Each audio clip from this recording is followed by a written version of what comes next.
Hello everyone. Before we start, make sure to like and subscribe to the channel, and leave a comment with where you're from and what time you're watching. That way, YouTube will keep showing you stories just like this one. Now, let's begin. I'm Marcus. I'm 35 now, but this happened when I had just turned 30. At the time, I was living in a small rental cabin about 45 minutes outside of Billings, Montana. I'd left the city after a rough breakup and a few job losses, thinking the quiet would help me reset. I picked up a graveyard shift at a gas station off Highway 87. It wasn't much, just a two-pump station with a tiny convenience store attached. But it was something steady, and truth be told, I liked the silence at night. No traffic, no customers after midnight most nights. Just me, the hum of the fluorescent lights, and the occasional moth smacking into the glass. This one night started like all the others.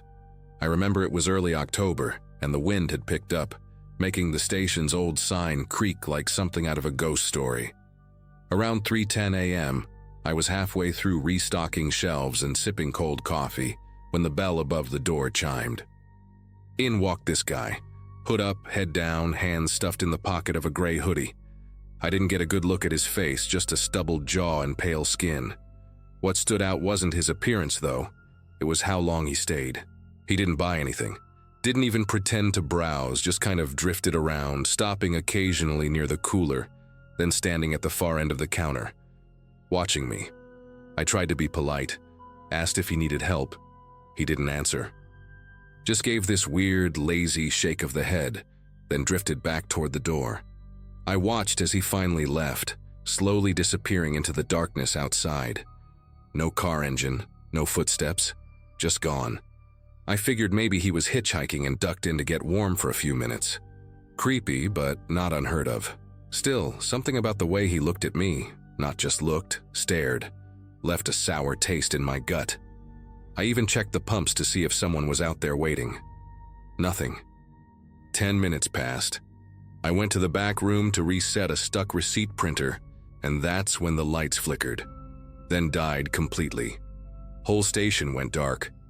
I grabbed the emergency flashlight we kept under the counter and made my way to the breaker panel behind the employee bathroom. Just as I flipped the first switch back on, I heard it. Glass. Not a small crack. Full-on shattering, sharp and loud, like someone had thrown a rock straight through the front window. My heart kicked up instantly. I froze for a second, then took off down the hallway, flashlight beam shaking with my hands. When I reached the front, my stomach dropped. The big pane of glass beside the entrance was smashed in, shards scattered across the counter and floor. And there he was, the same guy in the hoodie now inside. This time, he wasn't just standing around. He was holding a crowbar, not a small one either. It was long and rusted, like something pulled out of a barn. He didn't say a word, just walked toward me like he knew exactly what he came to do. I didn't think. I raised my hands and started stammering that the register was unlocked, that he could take whatever he wanted. I wasn't gonna fight someone holding a weapon, not out here, where no one would hear me scream even if I tried.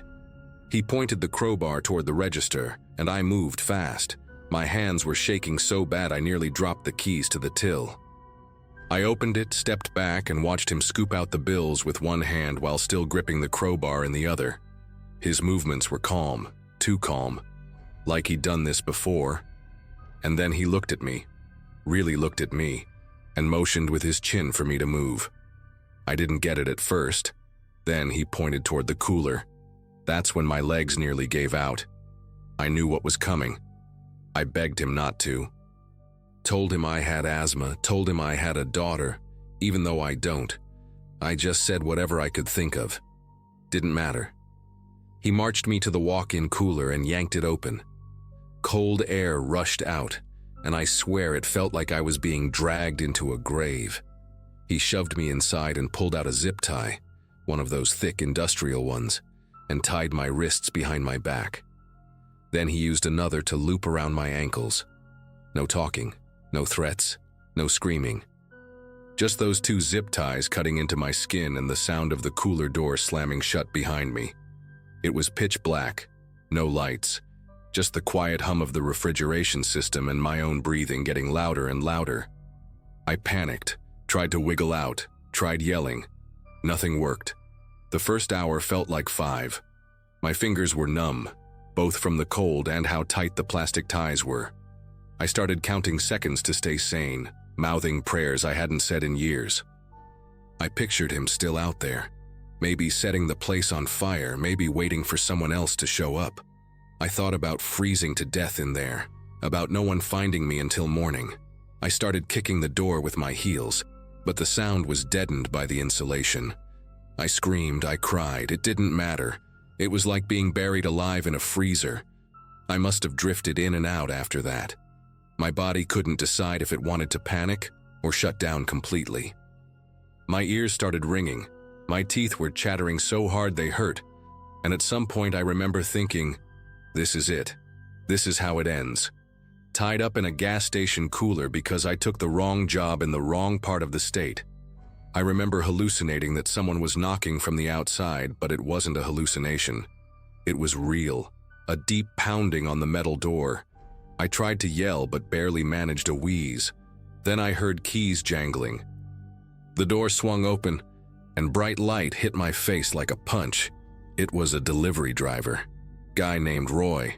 I'd seen him once before when he dropped off snacks a few nights back. He said he noticed the front window smashed and thought maybe we'd been robbed. When he saw blood on the floor near the counter, mine apparently, from a cut on my palm I didn't even remember getting, he started searching the place. Thank God he did. He used his pocket knife to cut the zip ties, wrapped me in one of the wool blankets we kept under the counter for stranded truckers, and called 911. I couldn't stop shaking, even in the ambulance. I kept asking over and over, did he come back? Did he come back? Turns out he didn't, but the cops did say I wasn't his first, or even his second. They linked the guy, who they eventually identified through camera footage from another station, to 3 other robberies across 2 states. Always rural gas stations, always graveyard shifts, always lone employees, same hoodie, same crowbar. They never caught him, not officially anyway. He just vanished after mine. Some think he moved on, some think he died in the woods. I honestly don't care. I just hope I never see his face again, not even in my dreams, though he shows up more often than I'd like. I quit that job the same week. Moved back into the city with my brother. Took a job at a car rental lot with morning hours and way too many people around at all times, which suits me just fine. I haven't set foot in a gas station alone since.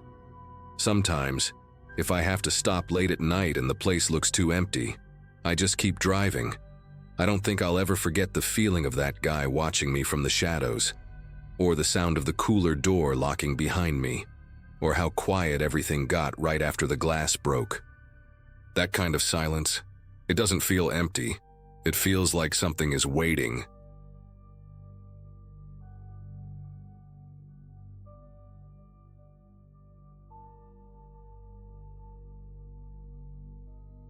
I've never posted anything like this before, but it's been eating at me and I don't know where else to talk about it. This happened just a few weeks ago, and I still can't wrap my head around it. I'm Angela, 29, and I work as a closing manager at a fast food chain just off the highway in a small town in Georgia. It's not a big place, mostly locals and the occasional trucker coming through late. I've worked the night shift plenty of times, and nothing ever felt off before. Just the usual routine. Lock up, check the back, shut down the registers, and I'm out by around 12:30. That night started like any other. I was the last one in, music playing quietly from my phone while I did the final sweep. Everything was normal until I was wiping down the front counter and heard this crackle in my headset. I hadn't even realized I still had it on. We use drive-through headsets during service, and I guess I forgot to take mine off. At first, I thought it was just interference. Sometimes the battery gets low and it makes weird noises. But then a voice came through. It was a man, calm, clear. He asked, "Are you alone in there?"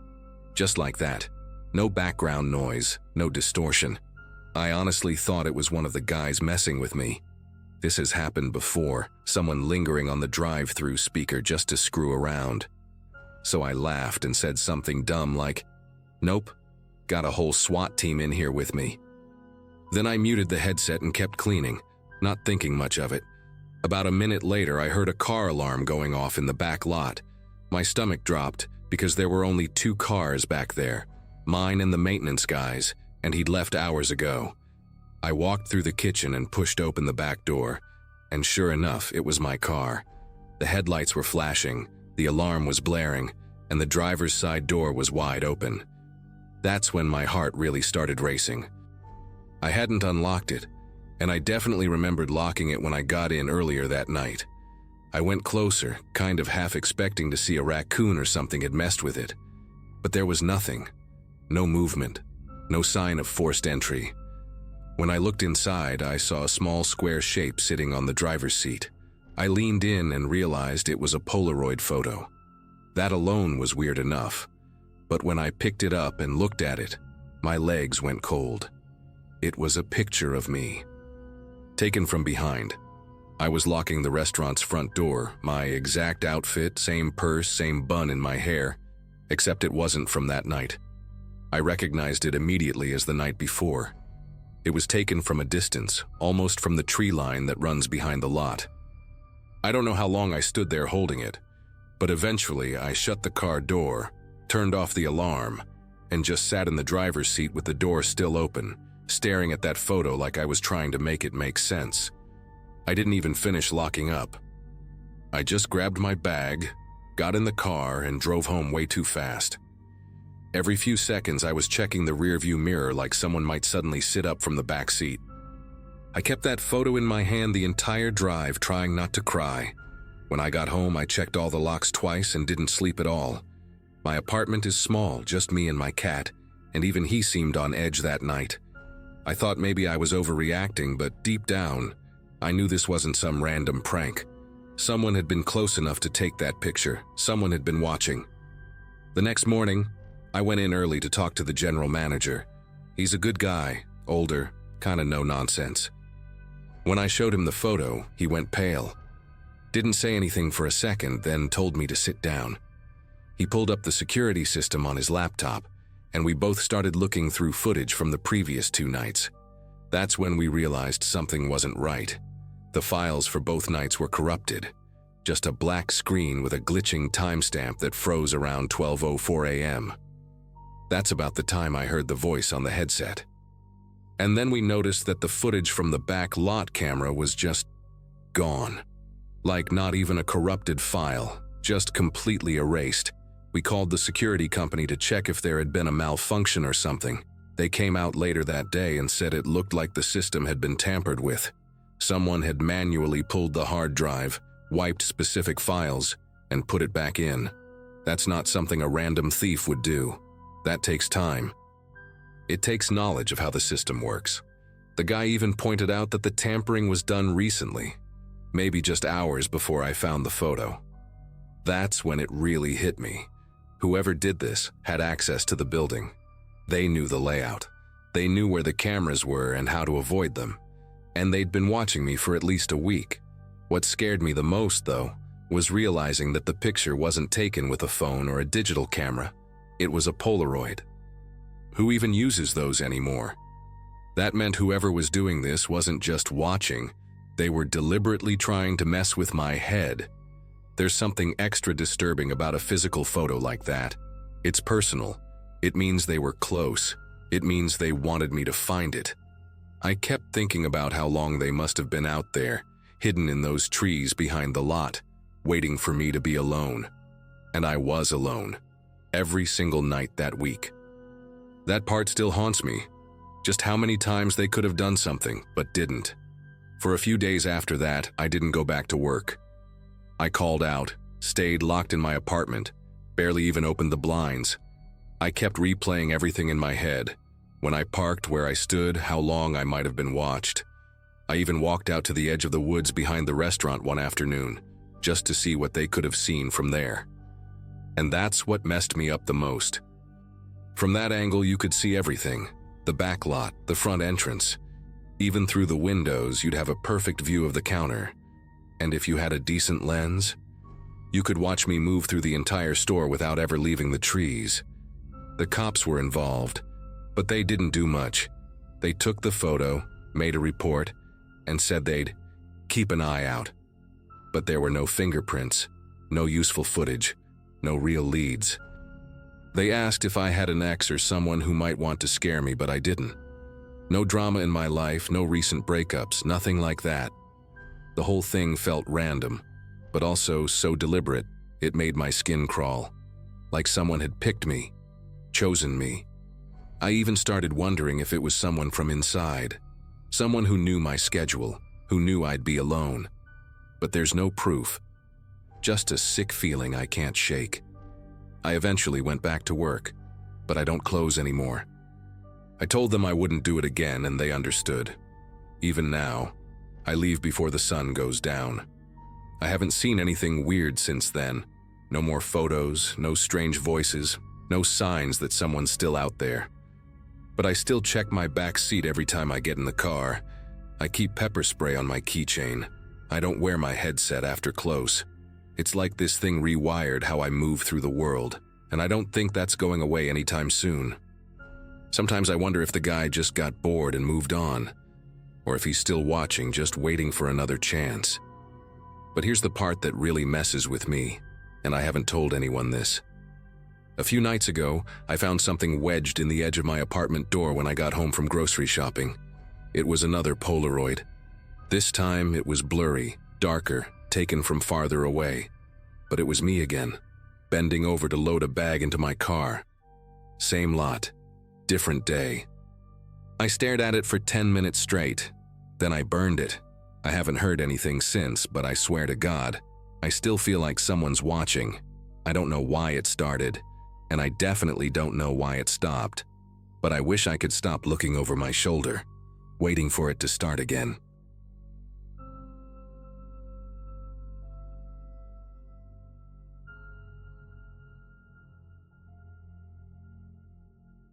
I was 28 at the time, trying to stay afloat in Denver after a rough breakup and a move that left me scrambling for work. I had just picked up a temp gig as the night shift clerk at a luxury high-rise near Capitol Hill. It wasn't permanent. I was just filling in while the regular girl, Mia, took a 2-week vacation. The place was quiet, modern, a little too sterile for my taste, but the pay was decent and I figured a couple weeks of night shifts wouldn't kill me. Most of my nights were uneventful, spent watching movies on mute behind the front desk or scrolling through my phone, occasionally nodding to residents coming in late from work or dinner. I liked the stillness. It felt safe. That night, though, that night was different. It started off just like any other. I brought a thermos of crappy gas station coffee and a pack of peanut M&Ms to keep me awake through the shift. The building had one of those key fob systems. Nobody got in without scanning in or being buzzed through by the front desk. That was one of the first things Mia had drilled into me before leaving. Never, ever let someone in if you don't recognize them, no matter what story they tell you. So I followed it religiously. It was around 2:30 a.m. when I heard the knock, 3 steady taps on the glass front door. I looked up from my desk and saw a man standing there in a dark hoodie, his hands in his pockets, face half hidden by the hood. He gave me a short wave, like he expected me to just open the door. I stayed seated and leaned slightly to the side so I could talk to him through the intercom. "Can I help you?" I asked, trying to sound more awake than I felt. He said he was a rideshare driver, there to pick up a tenant named Miranda in Unit 9C. I didn't recognize the guy, and honestly, he gave me a weird vibe immediately. Too calm, too still.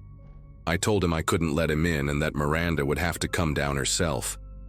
He didn't argue, just nodded once and said, "Okay," then backed away from the door and disappeared out of frame. I watched the front camera for a few minutes, but he didn't show up again. I figured that was it. About 10 minutes later, my desk phone rang. That wasn't unusual.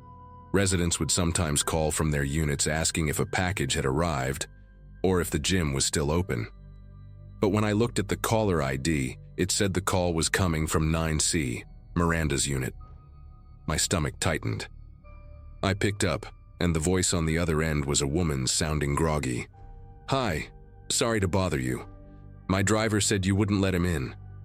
It felt off immediately. Miranda was always super friendly and cheerful in person, but this voice was dull, slurred, almost robotic. I told her I'd need to confirm her identity, and suddenly there was silence. Then the line just clicked off. That call rattled me more than I wanted to admit.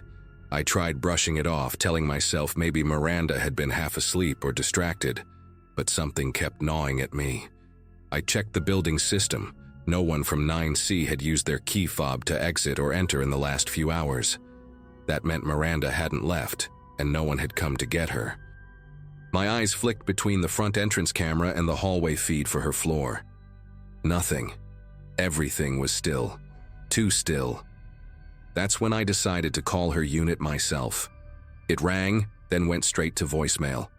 I tried again. Same thing. That sick, creeping feeling settled in, the kind that starts in your gut and slowly climbs up your spine. I stood up and did a quick walk to the back hallway, just to make sure the doors were locked. The rear entrance wasn't used often, only for deliveries, and even then it required a key fob like everything else. But as I turned the corner and came into view of the exit, my heart just sank. The door was slightly ajar, not wide open, but cracked, like someone had nudged it just enough. I approached slowly, every step feeling heavier, and there it was, wedged under the door, a river rock, smooth, palm-sized, dark gray. I hadn't noticed it earlier in the night, and it definitely wasn't part of the landscaping. I crouched down, picked it up, and my hands were trembling. That door was supposed to shut and lock automatically. Someone had propped it open deliberately. I backed away and went straight to the delivery room where one of the main security cameras was positioned. I don't know what I was hoping to find. Maybe a glimpse of the guy, maybe nothing at all. But when I opened the room, it was pitch black. The light switch didn't work. I used the flashlight on my phone, and what I saw made me freeze. The security camera cable had been cut. Not yanked out, not disconnected. Snipped, cleanly, with what looked like wire cutters. There were little bits of the casing on the floor. That sick feeling exploded into full-on panic. I wasn't just being paranoid. Someone had been trying to get into the building, and they weren't improvising. They came prepared. I rushed back to the front desk, locked the office door, and called 911. I didn't try to be calm. I told the dispatcher everything, voice shaking, adrenaline surging. While waiting, I kept my eyes glued to the monitors, flipping through each camera view obsessively. Most angles were quiet, empty, but then, the laundry room. The light was on. It had been dark earlier, I was sure of it. There was no movement, just the faint hum of the fluorescent bulbs, and the edge of the industrial boiler partially visible in the frame. I couldn't see much else, but my gut told me someone was in there. Hiding. The police showed up in just under 7 minutes, but those 7 minutes felt like an eternity. I stayed locked in the office, barely breathing, listening for any sound beyond the hum of the monitors. When they arrived, I buzzed them in and practically ran to meet them in the lobby. I explained everything again, about the man, the call, the rear entrance, the camera, and one of the officers immediately headed to the laundry room while the other stayed with me. I couldn't stop shaking. I kept picturing the man's face, or what little I'd seen of it. Blank, unreadable, like he already knew I wouldn't let him in and had planned for it. The officer who went to the laundry room didn't come back right away. I watched the hallway monitor nervously as he stepped inside and disappeared from view. A moment later, his voice came crackling through the radio. "We've got someone down here, behind the boiler." My stomach flipped. I couldn't hear everything, but what I caught made my blood run cold.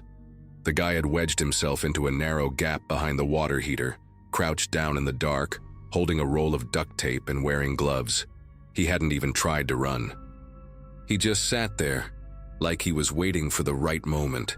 When they pulled him out, he didn't say a word. They cuffed him and walked him out through the back to avoid causing a scene. I stayed behind with the other officer, answering questions and trying to piece together how he'd even gotten inside. No one knows for sure, but they think he followed a delivery driver in earlier in the evening. Someone probably left the door open for just a second too long, and that was enough. As for the spoofed call from Miranda, the cops said it was most likely a burner phone using a caller ID spoofing app. Apparently, it's not hard to do if you know what you're doing. He had planned the whole thing. He knew the building's weak spots. He had watched us long enough to know when the regular clerk was gone. They never released his name. All I know is that he had no connection to the building, no record, and nothing on him except that tape and gloves. I finished the rest of that shift locked in the office with the cops nearby, but I never went back after that night. I called the agency the next morning and told them I couldn't do it. Even now, I don't know what his plan really was, but it doesn't take much imagination to figure it out. Sometimes I still get the urge to check security feeds at random places. Old habit, maybe. Or maybe I'm just still scared that one day I'll see another face in the dark, waiting.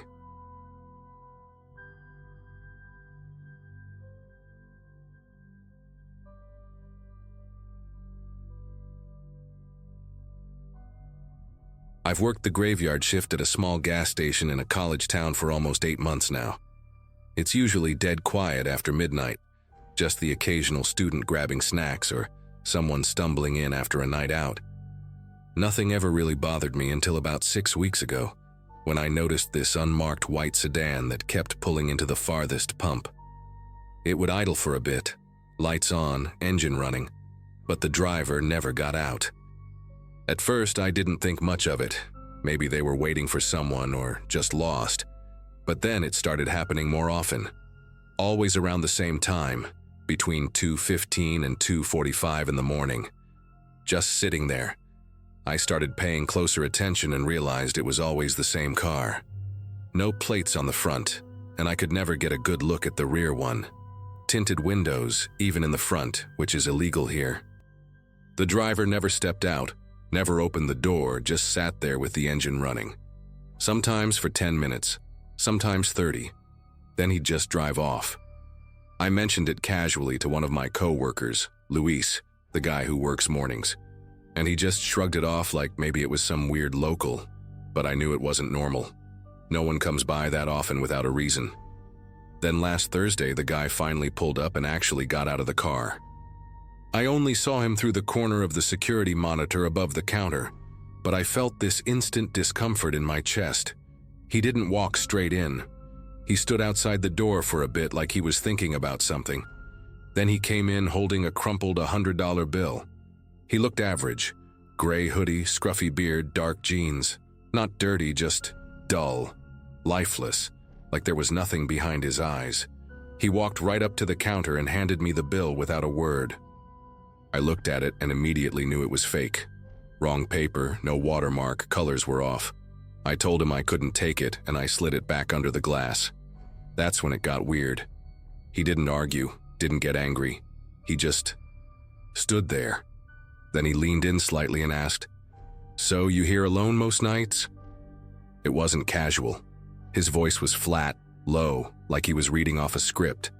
I didn't answer right away, just stared at him. He followed up with, "Does someone come in to relieve you, or you close up by yourself?" My stomach dropped.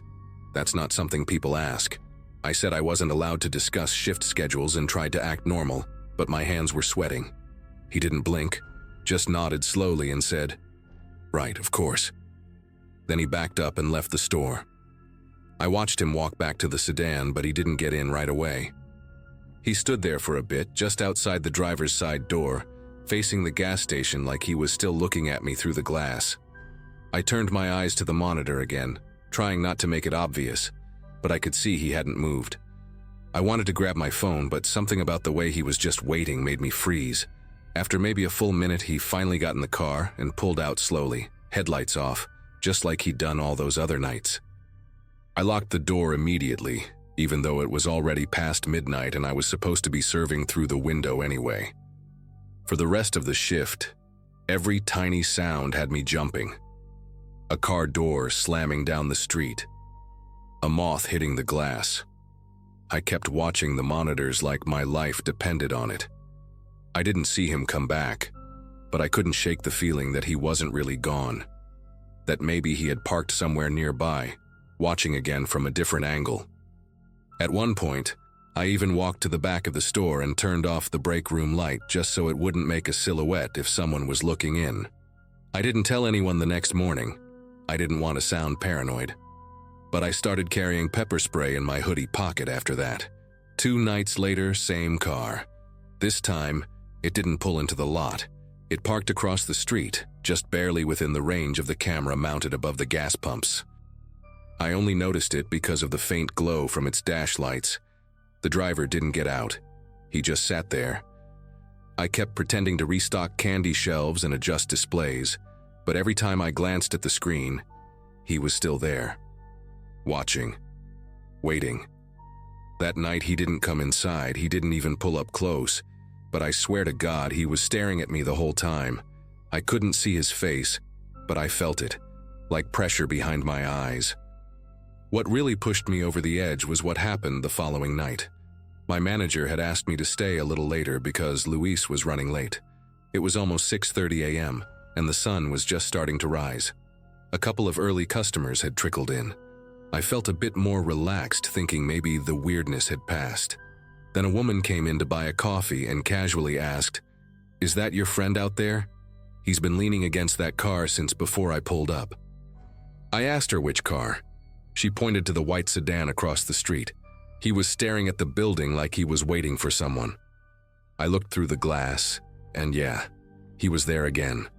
But he wasn't in the car. He was standing outside of it. Just standing. I don't know what came over me, but I walked around the counter and stepped just outside the door. It wasn't smart, I know, but I needed to see his face clearly, like maybe it would make everything feel less unreal. He didn't move when I stepped out, didn't flinch, just kept looking straight at the store. I don't even think he blinked. He looked exactly the same. Gray hoodie, dark jeans, blank face like someone who wasn't really there. I didn't say anything. I just stood there for a few seconds, then turned and went back inside. When I checked the monitor again, he was gone. No sound, no car engine, nothing. Like he had just vanished. I called the police that morning, filed a report.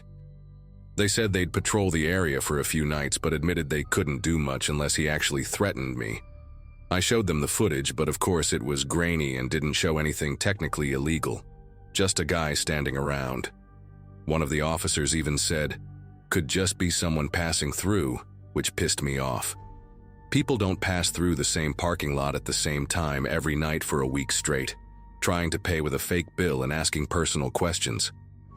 But I didn't push it. I just nodded and told them I understood. After that night, he never came back. Not once. I worked 3 more weeks on that same shift and didn't see the car again. No weird visitors. No questions about my schedule. Nothing. It was like he'd vanished for real this time, and I don't know what's worse. The fear when he was showing up, or the silence that came after. Like he'd done what he came to do, and that was it. Sometimes I still wonder if he was testing me for something. If I hadn't refused that bill, if I'd answered his questions differently, would I still be here? I quit not long after that. Got a different job on campus and switched up my routine completely. I still think about him though, especially late at night when I pass empty lots or see an unmarked car parked where it shouldn't be. I don't think I'll ever get real closure. There's no big twist to this story, no clear ending. Just a guy in a white sedan who showed up, asked the wrong questions, and disappeared. And to this day, I don't know what he really wanted, but I have a bad feeling I was supposed to find out.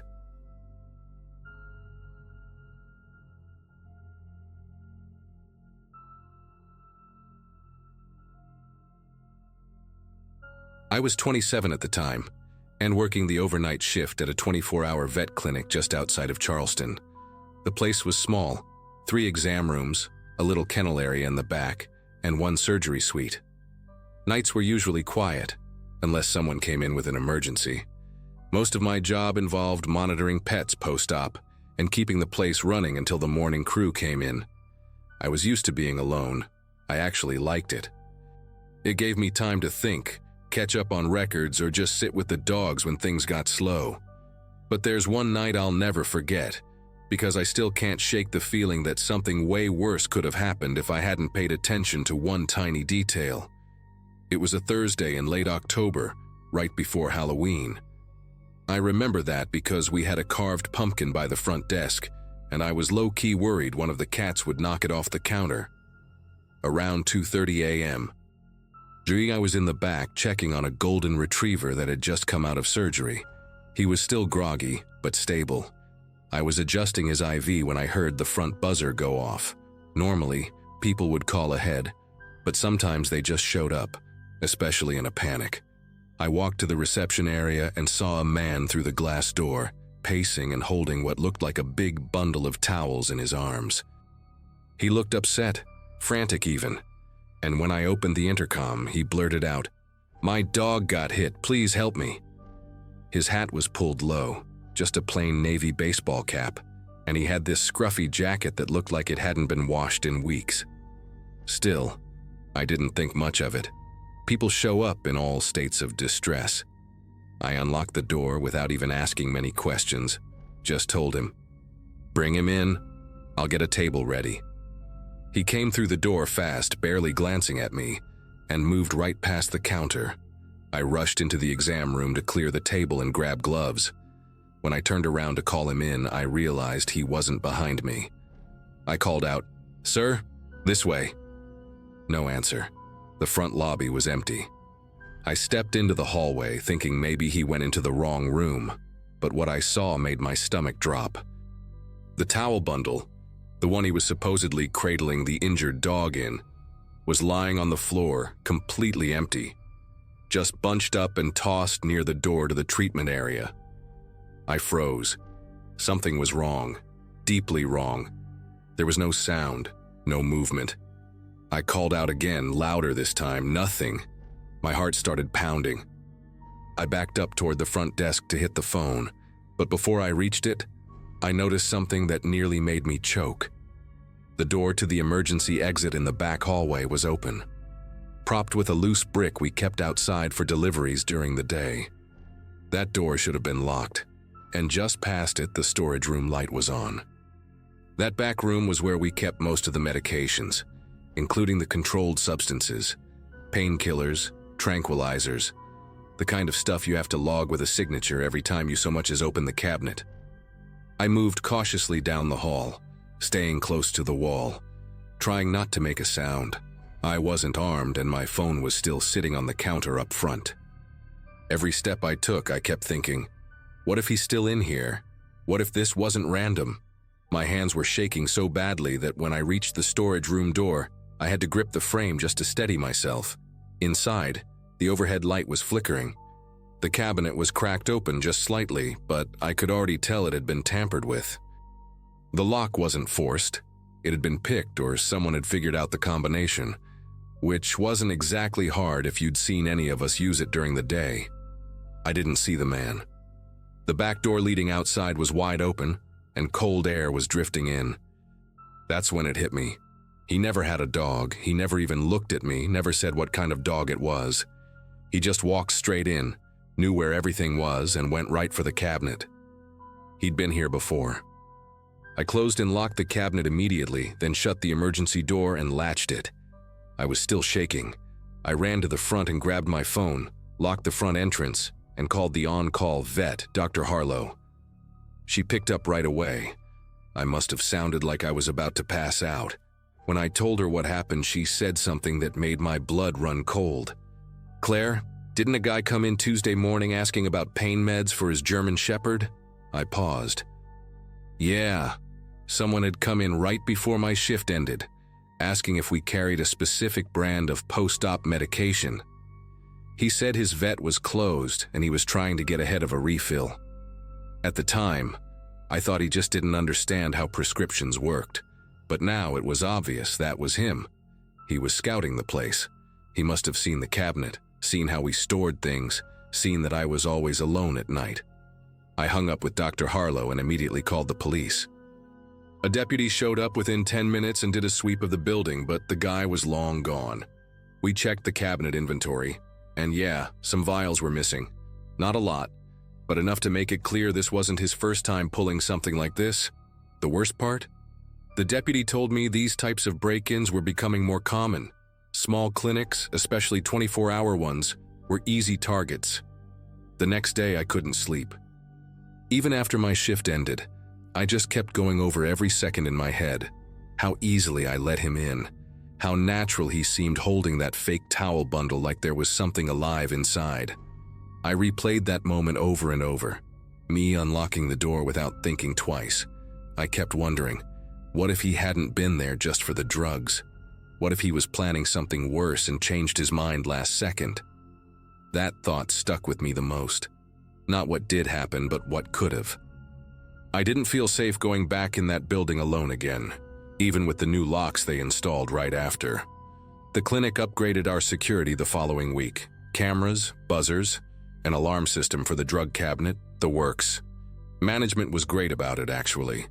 They moved me to a day shift for a while, which helped, but the damage had already been done.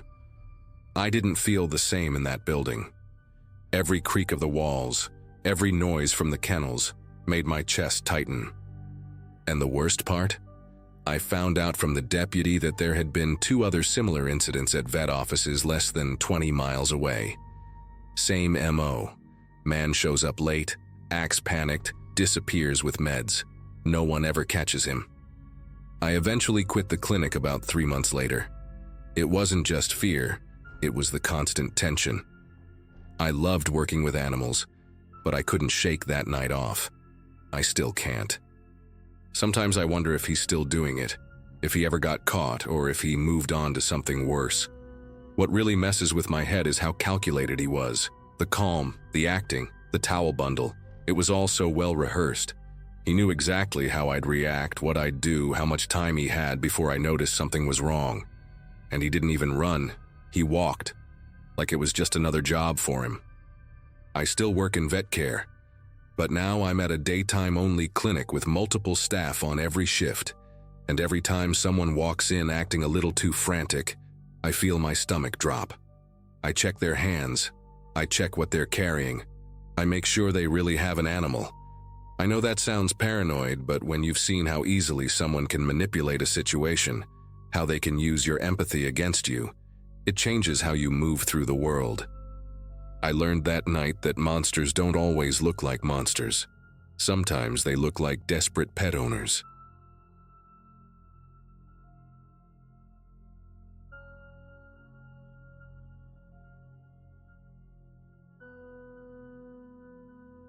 I don't usually talk about this night, mostly because people either think I'm exaggerating or making stuff up for attention. But it happened. I was working the overnight shift at a truck stop garage just off I-84, middle of nowhere, Idaho side. I'm 35, been a mechanic for most of my life, and nothing really shakes me anymore. I've had long-haul drivers pass out drunk in the waiting area, seen some drugged-up folks yelling at the walls, but nothing ever made me feel real fear. Not until that night. It started like any other shift. Cold, quiet, boring. I had my thermos, my phone, and the hum of the fluorescents. Then around 12:15 a.m., a big rig pulled in, just barely lit up by the floodlights out front. The guy didn't even get out right away. He just sat there for a bit, engine idling. I figured he might have been waiting for someone, but then he finally stepped out. He wasn't like most truckers I've seen. No conversation, no small talk, no "can you take a look at this?" Just nodded toward the hood, lit a cigarette, and leaned against the wall while I got to work. I asked him what the issue was, and he just said, "It's making a weird noise when I shift." That was it. No name, no paperwork, nothing. Just a pair of dark eyes under a cap pulled way down. I should have thought that was weird, but you see enough oddballs in a job like this, you stop questioning it. I worked on the truck for maybe 40 minutes.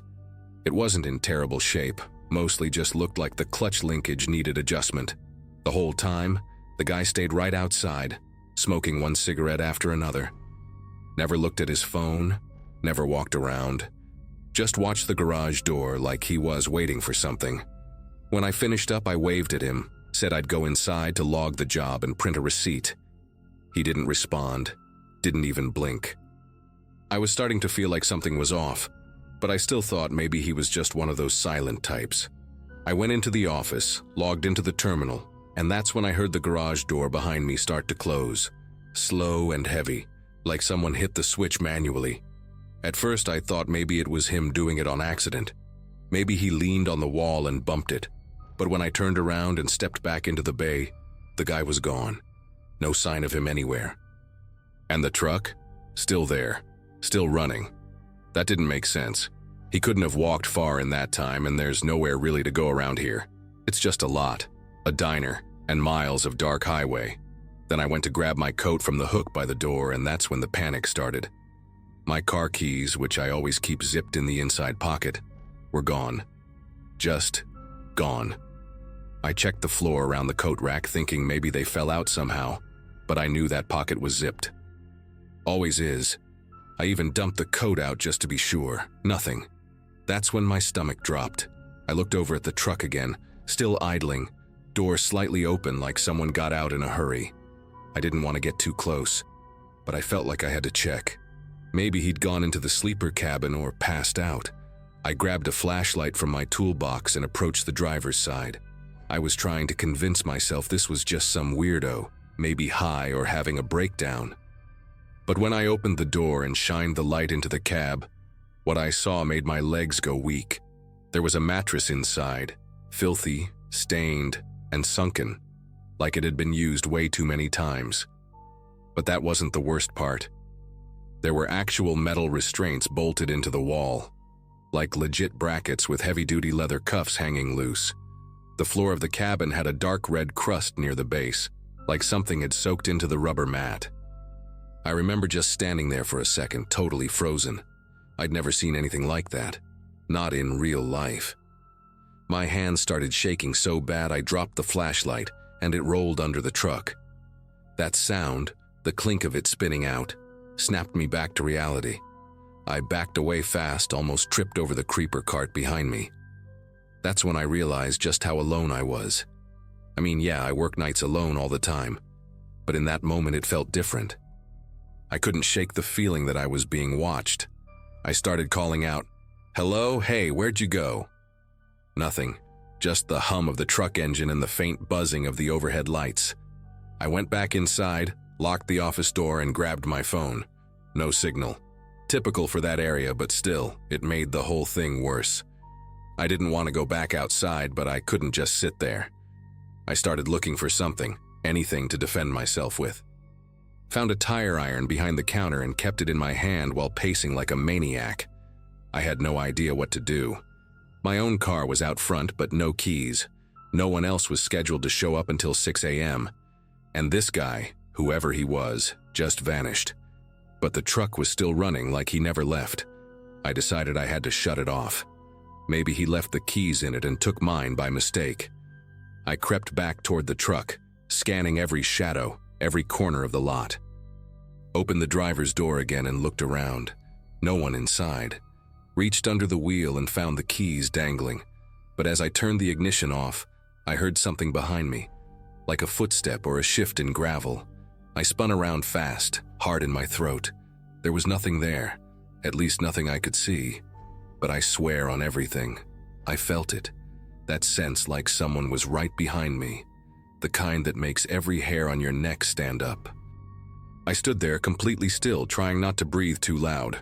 The truck was off now, and the silence was deafening. Even the bugs had stopped. I backed away slowly, checking all around me, then jogged back inside and locked the door again. I didn't know if I was being messed with, if the guy was still on the property hiding, or if this was some kind of setup. But the more I thought about that cabin, those restraints, the more I started to feel sick. I didn't sleep the rest of that night. I stayed in the office with the tire iron in one hand and a fire extinguisher in the other, just waiting for the sun to come up. Around 6:10 a.m., the day guy, Roger, pulled in. I ran out to him like a crazy person, explaining everything, showing him the truck. He went pale when he looked inside. Said we needed to call the cops right away. They showed up maybe 20 minutes later, asked me a million questions, taped off the whole bay. I gave them my statement, described the guy as best I could.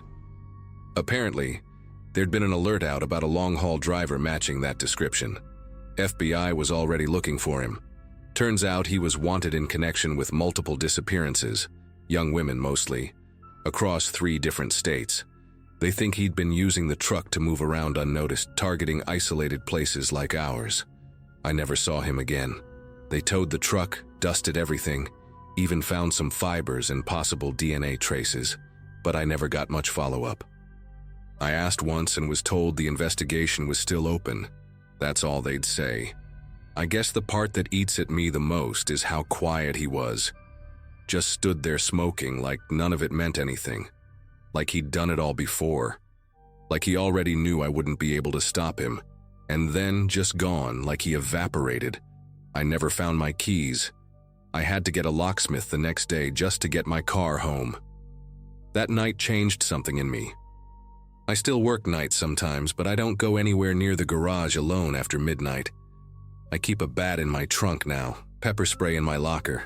I check every sleeper cab I work on. No exceptions. But the worst part? Sometimes I dream about that truck pulling in again. Same sound, same lights. Except this time I open the door, and someone's still inside, staring back. I wake up drenched in sweat. And I swear, even now I still don't know how that guy vanished like that. He was just gone.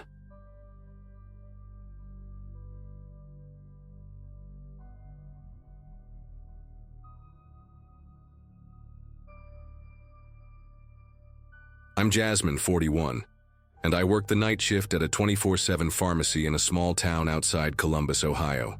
It's not the most exciting job, but I've always liked the quiet that comes with working when the world's asleep. Most nights are uneventful, just a few regulars picking up prescriptions late, the occasional trucker grabbing pain relievers and snacks. It's peaceful in its own way. I've been doing this shift for almost 3 years, and I've gotten used to the rhythm. Slow, predictable, and honestly kind of boring. That night, though, it broke that routine in a way I still don't fully understand. It was a Tuesday night, or technically Wednesday morning just past 3 a.m. I was restocking shelves behind the counter when the automatic doors opened with that usual soft ding. A guy walked in, late 30s maybe, wearing an oversized brown coat and a knit beanie that looked too warm for that weather. Nothing about him screamed danger at first, just another customer trying to make it through the night. He headed straight to the cold medicine aisle, and I figured he'd be gone in 5 minutes like most people. But he didn't leave. He didn't even come to the counter. I let it go for maybe 15-20 minutes thinking he might be reading labels or just indecisive. Happens all the time. But then I noticed something off. He wasn't really browsing, he kept peeking over the shelves in my direction. Not constantly, but enough that it felt deliberate. He had a weird stillness to him, like he was too calm. I called out, asking if he needed help with anything, and that's when he said it. He muttered, barely loud enough for me to hear. "I'm just waiting for the right moment." I froze. It wasn't just what he said, it was how he said it. Slow, focused, like it meant something I wasn't meant to understand. Immediately, I ducked behind the counter and locked the half door we used to access the register. My hands were shaking as I hit the silent alarm button underneath the computer. I didn't know what else to do. There was no one else in the store, and no security on the night shift. I tried to keep him in my line of sight without letting him know I was watching. He just stood there in the same aisle, completely still now, just staring ahead, not looking at the shelves, not moving, just waiting. Like something was ticking down in his head. After what felt like forever but was probably just a couple of minutes, he finally moved. But not toward the exit. He turned and started walking slowly toward the counter. I backed up until I hit the wall behind me, trying to stay calm. I remember whispering to myself, come on, just begging for the cops to show up. He stopped about 6 feet from the glass divider, eyes locked on mine. Then, out of nowhere, he reached into his coat. My heart nearly stopped. I thought it was a gun. Instead, he pulled out a rock. A rock. Who carries a rock in their jacket pocket at 3 a.m.? He raised it and slammed it against the glass divider hard enough to make a crack spider out near the bottom. Then he shouted, loud enough to echo off the back wall, "You owe me, Jasmine." Hearing my name come out of his mouth like that, it sent a chill down my spine. I hadn't told him my name, no name tag, nothing. I never forget a face, and I swear I had never seen him before in my life. I was trying not to cry, trying to keep my voice steady when I told him the police were on their way. He didn't care. He just kept repeating it, like a broken record. "You owe me. You owe me." Just then, I saw the flashing red and blue lights through the front windows. He saw them too. He didn't run. He just stood there, staring at me with this look, like I'd betrayed him or something. He dropped the rock onto the floor, backed away, and calmly sat down on one of the chairs near the front of the store, like he was waiting to be checked in at a clinic.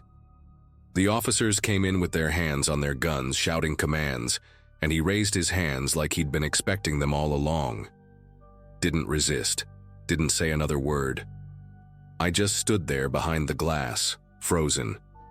After they cuffed him and took him outside, one of the officers stayed behind and asked if I knew the guy. I told him no, that I'd never seen him before. They said they'd search his bag and car and let me know if they found anything useful. I was still shaking. I couldn't even finish my shift. I had to call my manager to come in early. About an hour later, while I was sitting in the break room trying to drink some water, one of the officers came back inside with this look on his face, like he didn't know how to say what he needed to say. He sat down across from me in the break room and set a small notebook on the table. Said they found it in the guy's backpack. It was filled with pages of messy handwriting, some normal, some practically scribbles. But the worst part was the front page. It had my full name, first, middle, last, written in bold letters. Below that, my work schedule. Then notes like, "Parks near loading dock, always alone at 3 a.m., and smiles when nervous. That last one made me sick. He'd been watching me, not just that night, for weeks. The cop asked if I'd ever filled a prescription for him. I couldn't remember, but after checking our records, we found one, 3 weeks prior. A basic antibiotic. That must have been when he saw my name on the label. The thing that keeps me up at night is how many times he might have come in and just watched me. How many shifts I worked without noticing him. The idea that someone was out there tracking my movements, building a fantasy around who he thought I was, it still makes my skin crawl. The cops said he had no prior record, no history of violence, but he had apparently been living out of his car in a parking lot nearby. They found more notebooks, but mine was the only name that appeared. I try not to think about what the right moment meant. I really do. After that night, I took a leave of absence. Just couldn't bring myself to go back to that building. Even in daylight, the place made me anxious. I eventually transferred to a different branch across town and switched to a daytime shift. I check my rearview mirror constantly now. I stopped wearing name tags altogether. My manager was supportive and understanding, but it was clear the company just wanted things to go back to normal. I couldn't. I still can't. They told me he was sent to a psychiatric facility for evaluation. I don't know if he's still there. I never got a real answer. Sometimes I wonder if I'd hesitated even a few minutes to hit that alarm. What would have happened? What he was waiting for? I don't think I'll ever really feel safe again. Not the way I used to. But I'm grateful I trusted my gut. Because something was off that night, and if I hadn't acted when I did, I might not be here to write this.